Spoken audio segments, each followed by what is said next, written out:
వేల్ సమస్యతో బాధపడుతున్నారా? ఇప్పుడు లేజర్ చికిత్సతో ట్రీట్మెంట్ రేంజ్ హాస్పిటల్స్ లో శాశ్వత పరిష్కారం. ఇప్పుడే సంప్రదించండి. రెండో ముఖ్యమైన అంశం దీపం 2 పథకం. అక్టోబర్ 31వ తారీఖున దీపావళి రోజు గౌరవ ముఖ్యమంత్రి గారి చేతుల మీదుగా ఇచ్చాపురంలో సూపర్ 6లో ఇచ్చిన కమిట్మెంట్లో భాగంగా కూటమి ప్రభుత్వం నెరవేర్చిన మొట్టమొదటి కార్యక్రమం దీపం 2. ఆ రోజున వివిధ అంచనాలు ఉన్నా కూడా ఎక్కడ లోటు లేకుండా కేవలం 3 కండిషన్స్ ఏర్పాటు చేసాం. ఆ రోజున ఎవరైతే అర్హత ఉందో ఆ లబ్ధిదారులకి ఒక గ్యాస్ కనెక్షన్ ఉండాలి, రెండోది వాళ్ళకు ఒక రేషన్ కార్డు ఉండాలి, మూడోది వాళ్ళకు ఒక ఆధార్ కార్డు ఉండాలి.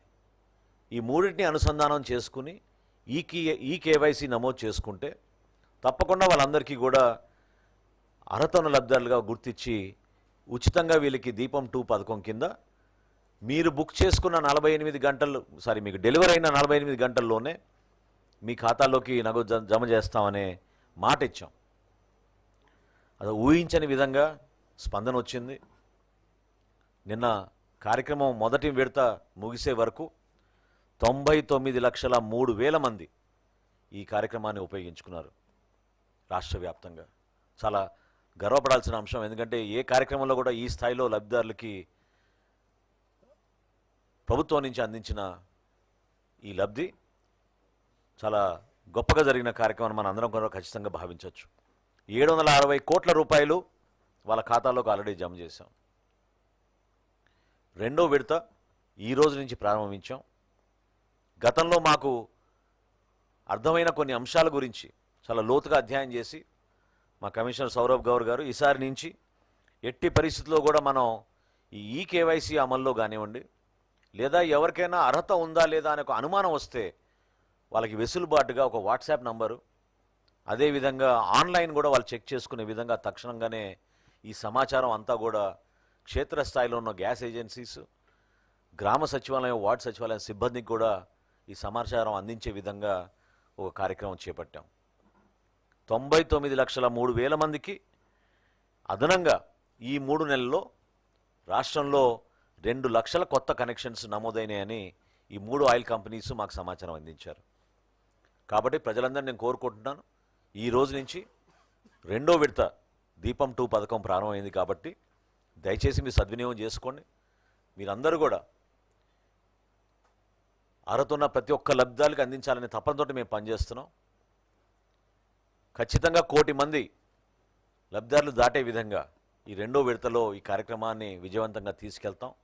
దానికి ప్రతి ఒక్కరూ సహకరించమని, క్షేత్రస్థాయిలో మీకు ఎటువంటి అనుమానం ఉన్నా ఈ కేవైసీ నమోదు అనేది సుప్రీంకోర్టు యొక్క గైడ్లైన్స్ కేంద్ర ప్రభుత్వం అమలు చేయమని మార్చి 31వ తారీఖు వరకు మనకు షరతు విధించారు.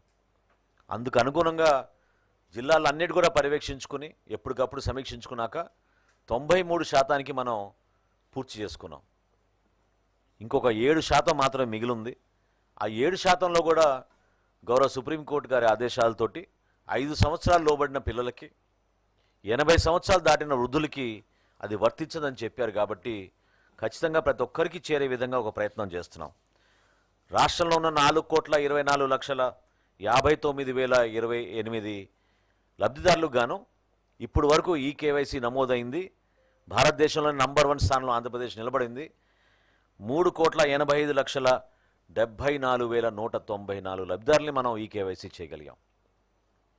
బ్యాలెన్స్ ఉన్న ఆ కొంచెం కూడా గ్రామ సచివాలయం, వార్డు సచివాలయం ఉన్న మొబైల్ యాప్స్ కానివ్వండి, లేదా మా ఎండిఓ ఆపరేటర్ల దగ్గర ఉన్న ఈ పాస్ మెషిన్ ద్వారా కానివ్వండి, ఎప్పటికప్పుడు దాన్ని ఉపయోగించుకుని ఖచ్చితంగా ఈ కేవైసీ నమోదు మరింత సులభంగా అయ్యేటట్టు, అంటే ఎవరు కూడా అనవసరంగా క్యూలో నిల్చుని ఈ ఎండల్లో ఇబ్బంది పడకూడదనే ఆలోచనతో క్షేత్రస్థాయిలోనే వాళ్ళకి అవకాశం కల్పించాం. GSWSలో ఉన్న మొబైల్ యాప్ ద్వారానే వాళ్ళు చెక్ చేసుకుని వాళ్ళు నమోదు చేసుకోవచ్చు ఈ KYC. At the same time అక్కడ ఉన్న ఈ పాస్ మెషిన్ ఏదైతే ఉందో, హ్యాండ్ హెల్డ్ మెషిన్ ఏదైతే ఉంటుందో దాని ద్వారా వీళ్ళు నమోదు చేసుకోవచ్చు. ఈ 2 కార్యక్రమాలు ఇంత అద్భుతంగా విజయవంతంగా జరిగినందుకు సహకరించిన మా పౌర సరఫరాలు సహకరించి ప్రతి ఒక్కరిని, క్షేత్రస్థాయిలో ఒక్కోసారి ఒత్తిడి ఉన్నా కూడా ఒత్తిడి తట్టుకుని నిలబడిన మా సిబ్బందితో పాటు జిల్లా కలెక్టర్ గారు, జాయింట్ కలెక్టర్స్, అదేవిధంగా వివిధ గ్యాస్ ఏజెన్సీస్, రైతు సహాయ కేంద్రాల్లో పనిచేసిన ప్రతి ఒక్కరికి మనస్ఫూర్తిగా ఈ సందర్భంగా ధన్యవాదాలు తెలుపుకుంటున్నాను. రాబోయే రోజుల్లో మరింత మెరుగైన సేవలు అందించే విధంగా ముందుకెళ్దాం. సుమన్ టీవీలో మీ పర్సనల్ అండ్ బిజినెస్ ప్రమోషన్స్ కోసం కింది నెంబర్కి కాంటాక్ట్ చేయండి.